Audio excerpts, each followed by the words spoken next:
Hey guys, what's up? I'm Blue Line Goals, and today I'm going to be creating a new playlist of videos that I'm going to call This Gun Needs Love. Now, if you've ever played Battlefield 4, you'll know that the PDWs aren't very good. There's a couple that can stand out in close quarters combat, but as soon as you leave close quarters, they are horrendous. And in Battlefield, there isn't a whole lot of close quarters area, so you're usually not running them.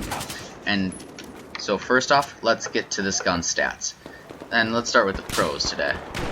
So one pro is its stability. It's pretty good, not very high, not too low, but it's decent. Decent enough where you can control it pretty easily without any problems.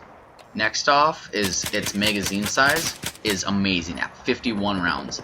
Most of the guns in this game barely even have 30. Or, not barely, but they all have around 31. This one has 51. So you have a very high possibility of taking out a target, and if you can't with all 51 rounds, you're having issues. Next up is its bullet speed. It has the best bullet speed of any PDW of 520 meters per second. That means wherever you're looking, as soon as you pull the trigger, that bullet's going to go there, unless they're on like some other side of the map, which you probably can't even see them at that point.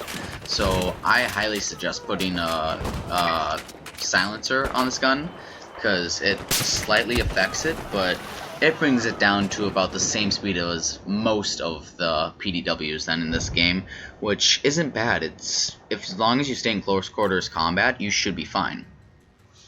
Next, let's get to the cons. The one major downside of this weapon, especially for being a PDW, is its rounds per minute is only 700.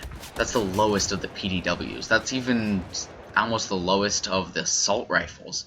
That's way too low to be using close quarters combat, which would be fine if the bullet damage wasn't as low as that. Also, the bullet damage is only 22.5 damage per shot.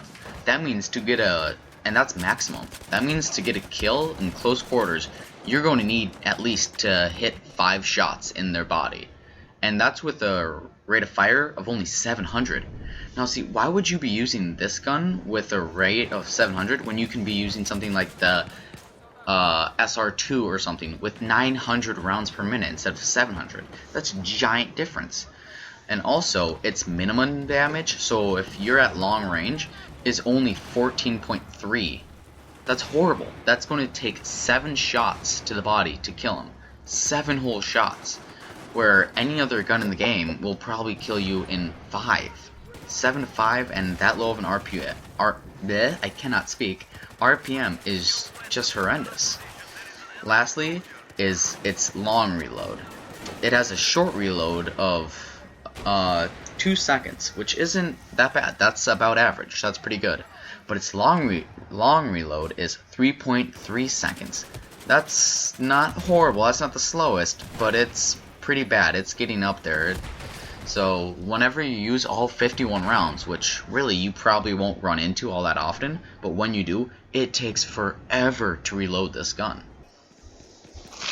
And so that's it for today, guys. Thank you for watching, and I highly suggest trying out this gun. If you're bored with Battlefield and just want something new waiting for this new map to come out, this is a great thing to do. Just take some guns that you've never used and just play with them. And for loadout, I would say red dot sight, coyote sight, and put a silencer on it.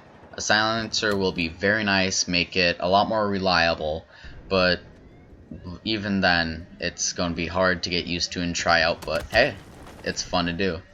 See you guys next time.